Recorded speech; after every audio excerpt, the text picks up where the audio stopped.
This is the spare head that I've just put on, and it's already got water inside. To take the pressure off this, with the valve pointing upwards, is not the easiest thing to do. British weather, raining. What's up YouTube, and welcome back to Life of a Jobbing Plumber. Thank you very much for tuning in to another episode. Don't forget to click the like button, consider subscribing, it really does help me out and makes me more passionate about making more of this. Even though I do enjoy it, it's rewarding when you see the subscribers and the likes and the comments, all that gravy goodness. Anyway, I'm not going to sit here chatting to you in the van because that's boring. You're not here for that. You're here to see the content. So let's get into it.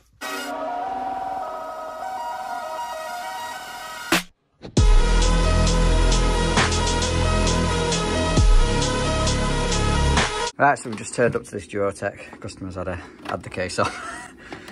All I've done is flick power back on. Temperature's sky high. They're getting hot water, but no central heating. Now, I'm even looking at the pump. Is the pump circulating? That's scalding. But this, on the other hand, that's a bit of a worry.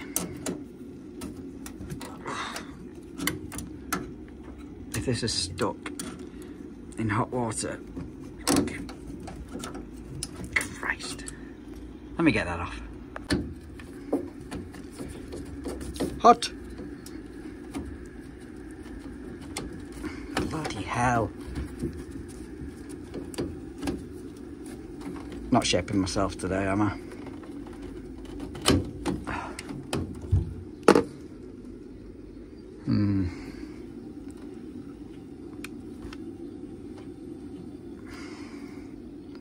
So I removed the actuator and the pin is stuck basically in hot water position. I've put a second-hand one that I keep on the van. That's always a good tip.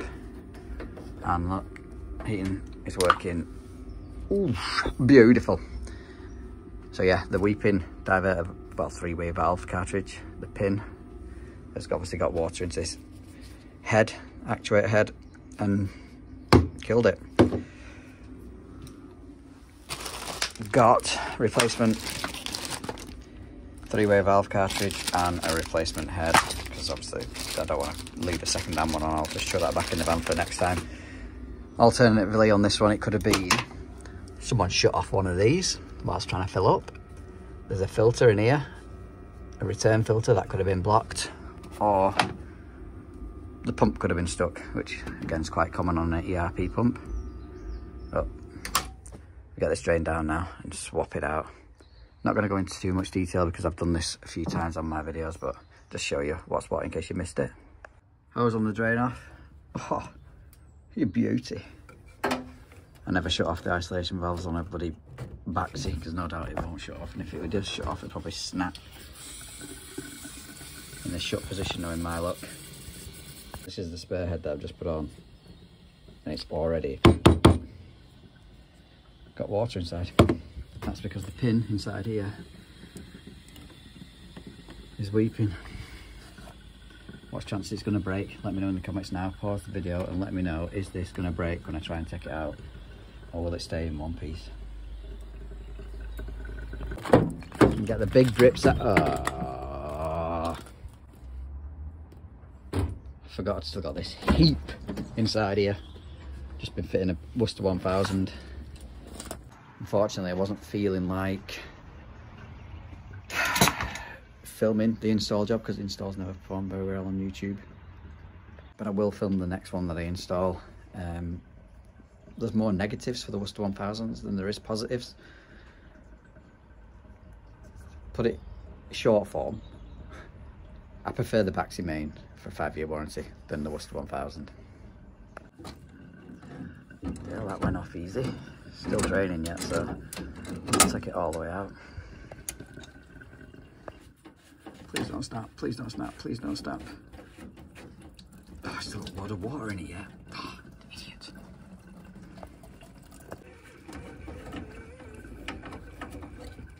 Oh, you git. Of course it's bloody snapped. Ah.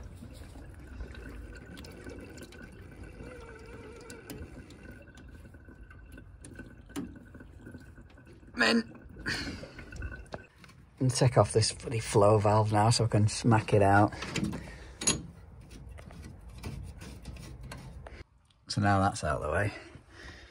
Big flathead. Up inside. You watch up here. I find that's the easiest way to get them out. A couple of extra little bits were left inside, but you can just push them back out with this screwdriver.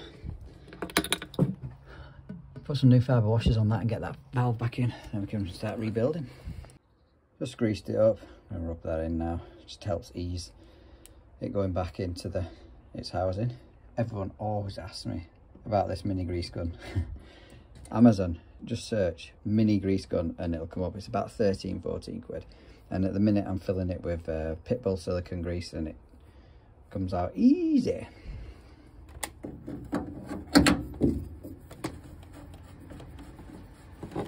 Right, I've closed that drain off. That's in, new head on. Valve's back on. Let's get filling it up.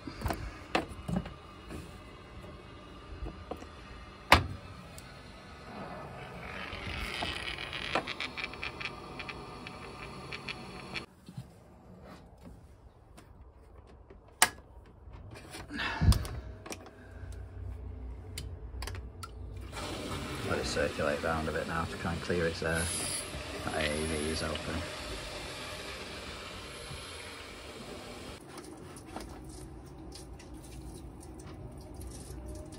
I've had enough weight in.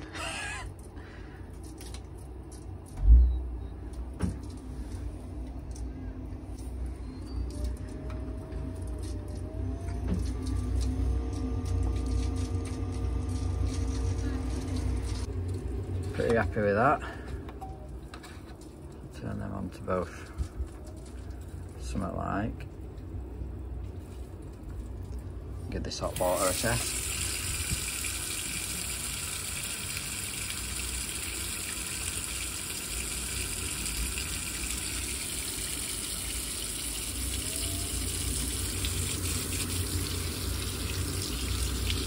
Beautiful.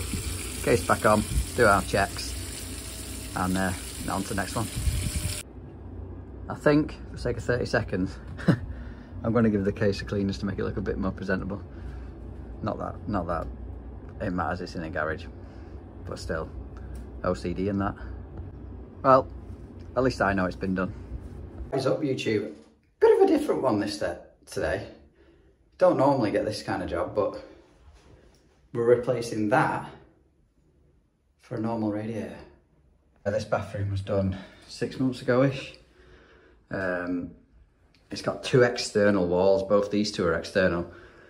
Apparently they took the ceiling down, reboarded it and insulated it. But she's saying it's just still not hot enough. Now that's the problem with these towel rails. They warm towels, they don't really warm rooms. Unfortunately the pipes straight out the wall like that. We're putting an 800 by 600 double panel radiator in. So basically I'm going to have to cut it off, cut these pipes off here and elbow out into the bottom of the valves, unfortunately. But get some bits in, get sheeted up and attempt on draining this down a bit better than last time I drained one down, where I flooded the customer's bathroom. Obviously as with disconnecting any radiator, shut off your valves first. It's on a combi system this, but not that this bit matters.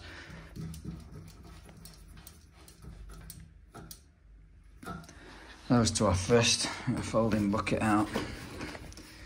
I'm going to crack that and crack that side. A little bit of pressure build up in that. I'm going to flick these caps off. Customer's keeping this for a daughter or something, so better keep things safe. And I'm going to undo these 2 off. Those 2 there. And it'll remove the front covering, so I'll have a bit of, be able to pull the towel rail forward and empty it in a bucket. They're a pain to drain down.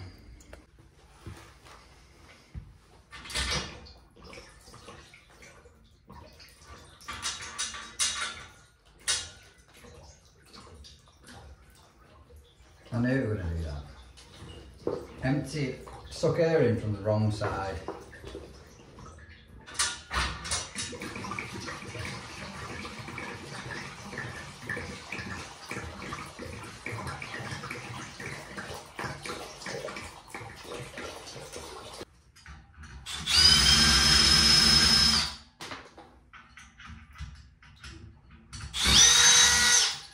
Oh, what a surprise.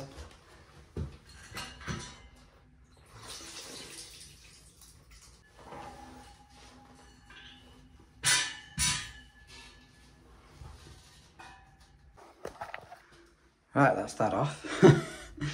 Just got to remove these wall plates with the screws on the side. I'll show you.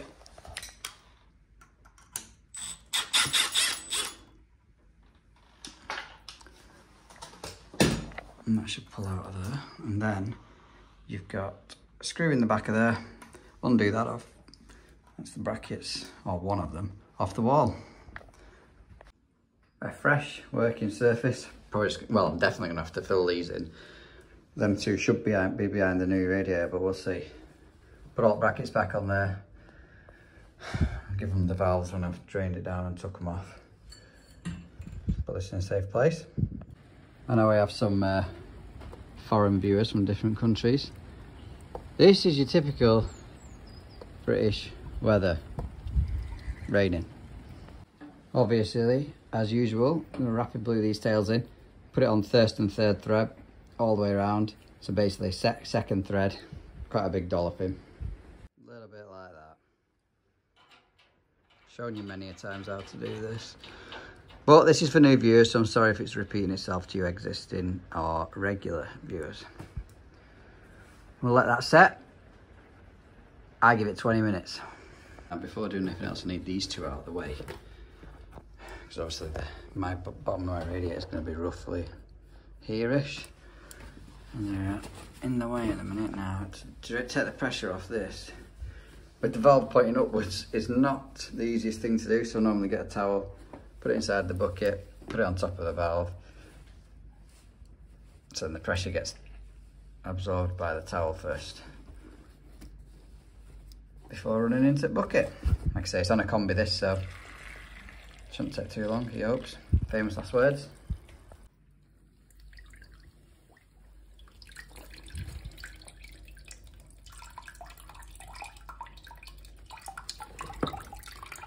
Got a speed fit cap end ready. We'll just cut the pipe off.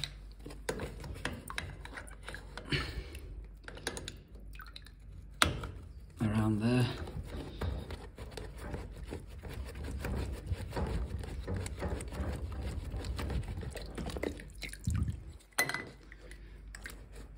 Shut that on for the time being. Do the same with the other side. Don't really need one for this side, it's holding back. To clean that, I've used one of these. I'll show you what it's like on that there. This one I've got is very old. You can see it doesn't like water in the pipes, because basically it rusts the bristles on the inside and then they become weak. So if I just did it normally like that, it's not really doing a great deal. So because it's worn out, I have to basically wiggle it round, send the drilling both forward and reverse.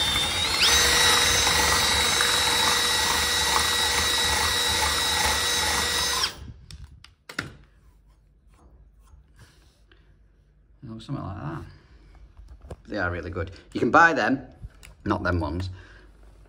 You can buy them from Dan Stokes off Instagram. So the client's not in to decide a position for this. Obviously we want it well away from the door, which is there. I don't know if you... I hate when they're not in to make a decision. Knowing my luck, it'll be wrong. That there should be about right.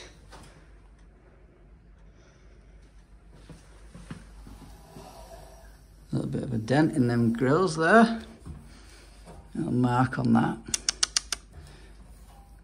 I'll take this grill off and just like push it out with a rubber mallet. I don't know if you can see it on the camera.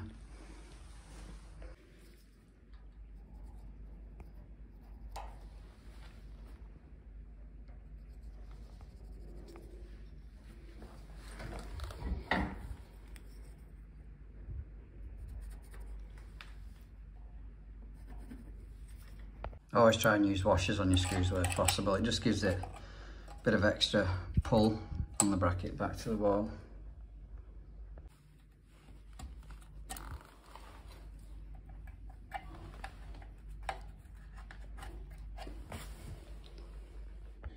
Obviously it's a little bit higher off the floor than I'd like, but that's only to allow for me to get onto these pipes and across.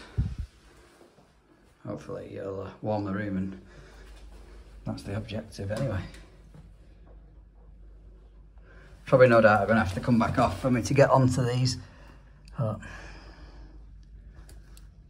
if a press fit elbow will come straight off, nah, it's never going to happen, we'll see. So that's what I'm going to do. Tiny little kick on that, elbow, elbow in. Like that. Doesn't look too bad when you actually stood up and lied down. Because now I'm going to press all these in. Just have to hold that up in position whilst I press so it gets full socket. I don't know why you do the easy side first, but I stupidly did. I'm basically going to try and mirror that over here, but this piece is going to be slightly longer. That can't be helped. Perfect, valves are off now. Just going to put some pressure back in the system.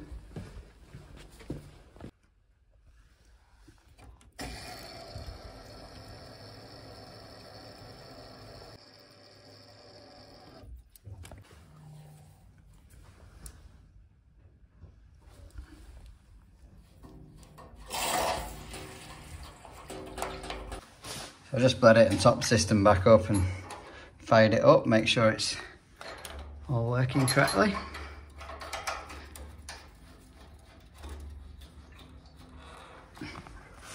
See how this performs now. I still need to mess around with this yet.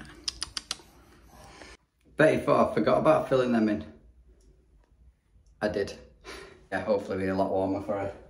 Get door shut, keep this heating so when she opens it's like poof.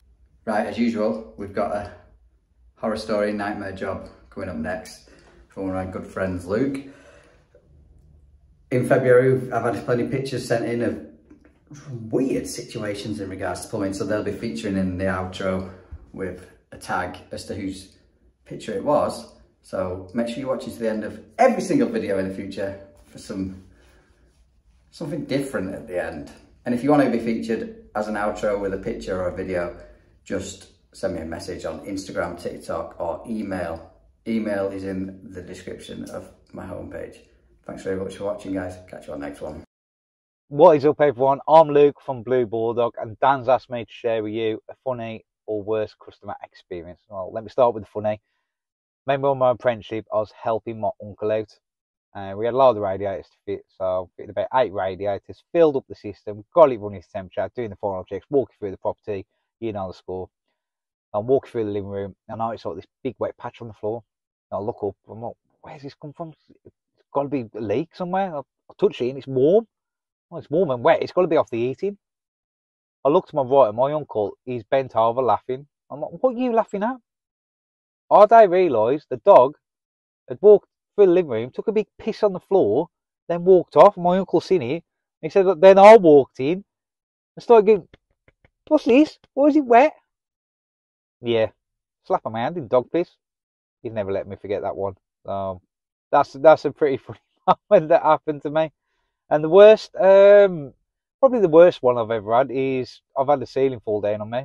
And we went out to a leak, me and my mate, leak in the ceiling, cut it out, put some holes in the ceiling just to drag the water out. All packed up, all done. Next thing you know, ear creak, whole kitchen ceiling comes down on me, my mate, and the customer. The whole lot. Yeah, it's dust, debris everywhere. We're just there covered in everything in what just happened. But that's why I love plumbing. You never know what you're walking into. So yeah, them are my funniest and worst moments up to me as a customer. Now, if you like Dan's content, you might like mine. So make sure you subscribe to both of us. Catch you on the next one.